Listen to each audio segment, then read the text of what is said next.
Alright guys, TacticalRab back again today. Haven't enjoyed your day so far. Hope you all had a good day yesterday, whether or not you do celebrate Christmas. But today, we're going to be talking about a couple of interesting topics here on Boxing Day. Also, massive thank you for 41,000 subscribers. My goal earlier this month, sometime for the end of 2020, was 40,000. We're at 41 already, well on the road to 50k and beyond. Well, fantastic stuff. Thank you very much once again. Let's hop into things then, because today we want to talk about the potential return of LAN events for the Call of Duty League 2021. A few days ago, we got the announcement from the Call of Duty League that, okay, exactly what the format was going to be. The schedule is as yet unknown. Whether there'll be LAN events is also unknown and still, of course, very uncertain. But I believe the CDL are trying to make that happen, and Scump believes that if that does indeed happen, he is going to be exposing some of these onliners from the Call of Duty League 2020. Who could he possibly be referring to? Like, if you guys enjoyed the video, subscribe if you are new as always. I'd greatly appreciate it. It really helps out the channel. Thank you very much indeed for doing that. First of all, I thought I'd mention this as Breaking Point say there was a few, of course, Christmas maps in the past in Call of Duty. I think we were hoping maybe for some Christmas presents. Of course, League play would have been nice to drop on Christmas or Boxing Day or something like that. Doesn't exactly look like it's going to happen, but Chrome was tweeting about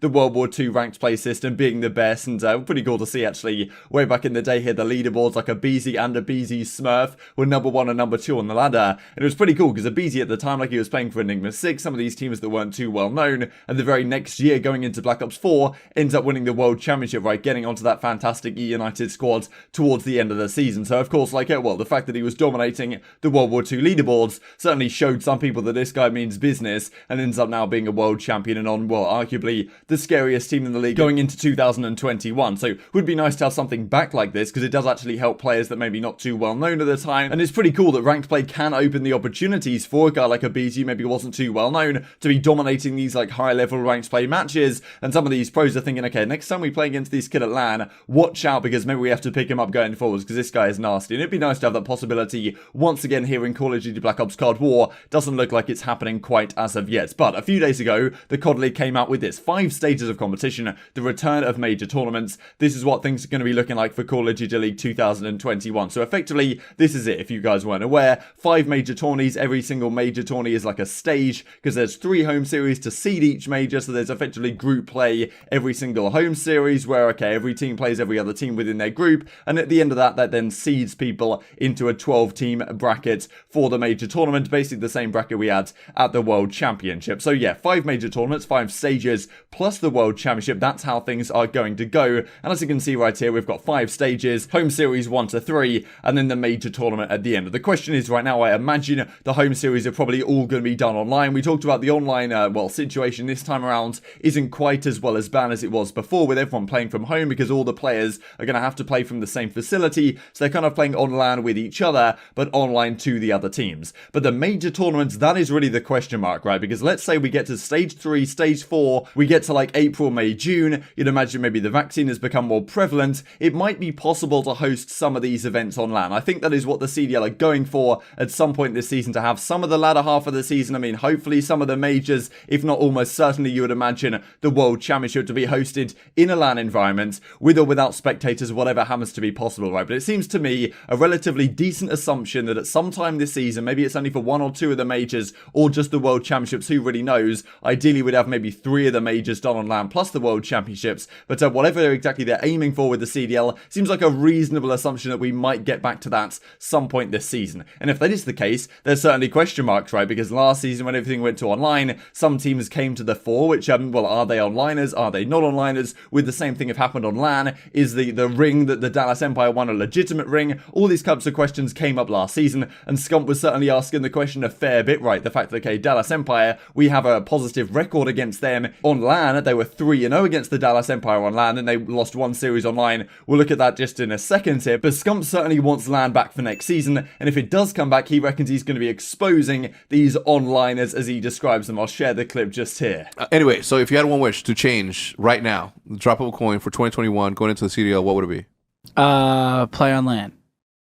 Yeah. So I can finally expose these f***ers. I mean, yeah, LAN. Yeah? It's got to be the biggest wish. Was he good on LAN? Like, huh? Nah.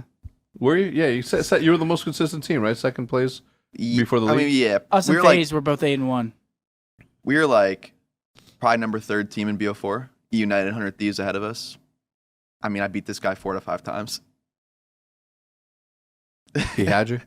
Not my doing. He had you on the ropes. 3 game 5s. He's got no ice. Oh. Now I'm here. We got ice. Yeah. We're winning searches now.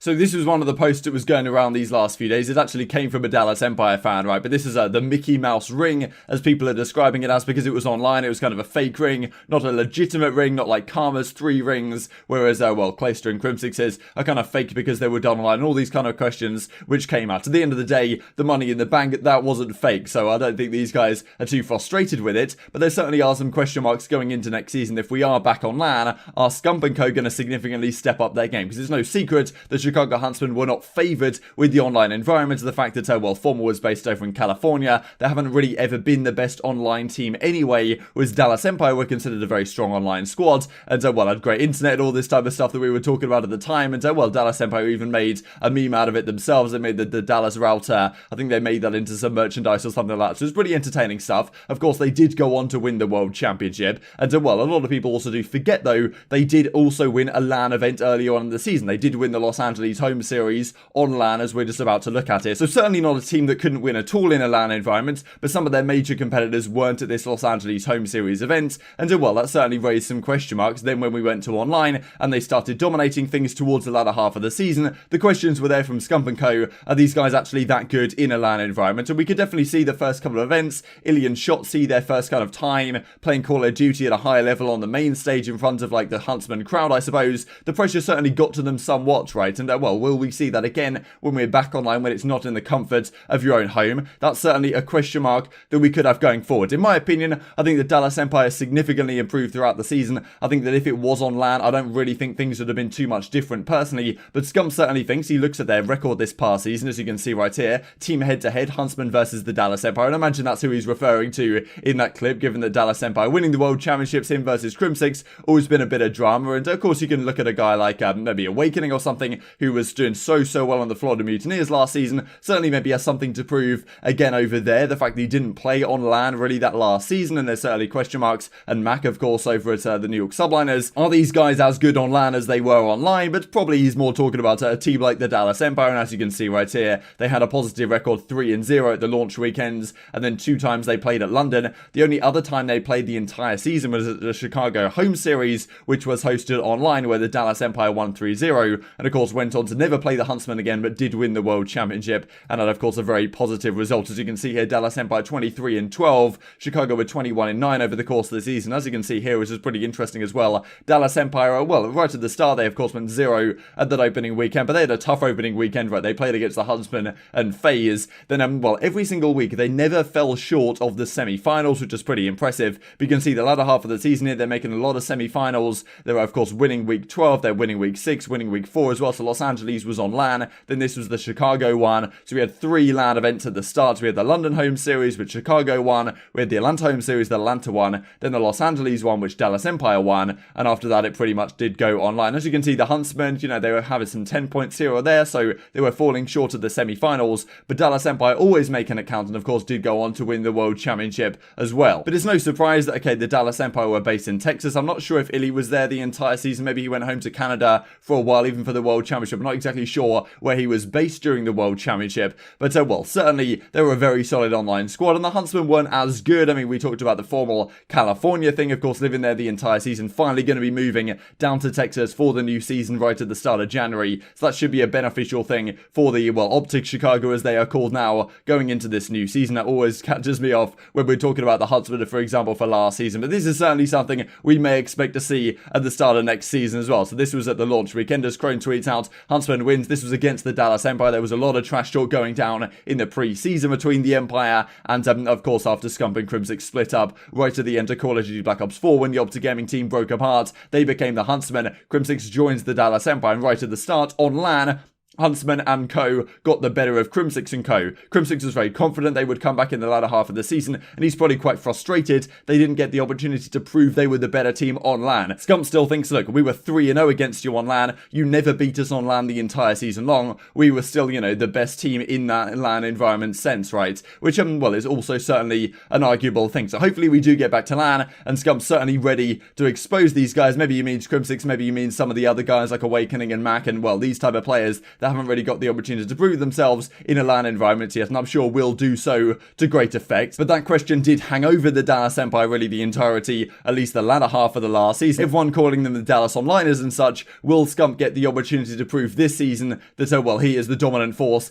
in a LAN environment? I'm intrigued to hear your thoughts in the comment section below. Just to finish off the video also with a clip, I thought this was interesting. They also talked about in that OpTic podcast regarding the team camos that are coming relatively soon to the game. As Clay says, I mean, some Lion Mano or creations right here that he made way back in Call of Duty Black Ops 4. Also made one this season for, this is the OpTic Gaming one, for example, before everything kind of changed up and OpTic Chicago now came into effect and OpTic Gaming Los Angeles were bought out and they're well sold on to Los Angeles Thieves and that craziness that happened in mid-November. But as you can see right here, Lion Man always designs these camos every single year for the game, and apparently they are coming relatively soon indeed, so certainly something to look forward to. Intrigued to hear your thoughts on all this stuff in the comment section, but I hope you guys enjoyed the video. If you did enjoy it, I'd greatly appreciate a like on the video. Really helps out the YouTube algorithm though you enjoyed this content. Other people like you may enjoy this content as well, and I've grown the competitive Call of Duty community. Thank you for watching as always, take care, and I will see you next time. Have you seen the new camos for the team camos? Have you guys seen them? No. Team camos? Yeah, the team camos for next year.